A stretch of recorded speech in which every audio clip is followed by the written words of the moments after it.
Marami siya. Nakuha. Kasi kung di mo sinabi, wala kong barya eh. Kung wala kang walang barya. Ha? Nakabili ako kasi. Sabi lang hirap ako sa 10. Wala. Marami siya eh.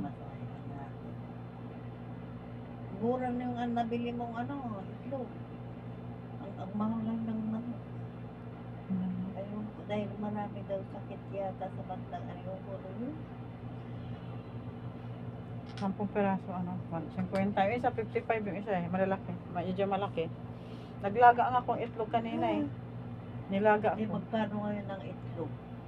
Nilaga ko lahat yung 10. Nilaga mo? Tapos tagdalawa kami. 5 kami. 10, tagdadalawa kayo. Ay, nantay ka pa bang kumain? O kaninang umaga? Opo, nilaga ko kanina umaga. Kasi yung mister ko umalis na ng madaling araw. Nagdala siya kasi 'di ba yon, naging 20. Kasi nagbili pa ako ulit doon sa 55, wala akong barya eh. Saan nagtatrabaho, mister? Ano po? Saan nagtatrabaho? Sa mga sa construction eh. Sa site. Tapos siya pag linggo, may barak sila doon, libre ang ilaw, tubig. Maganda.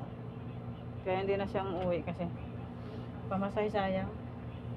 Sayang din yung pamasahe araw-araw.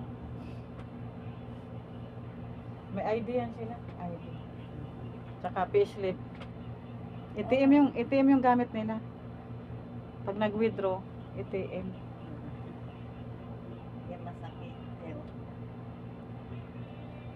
Mga ubat-ubat na yan. Siya yung BDO. Banknet.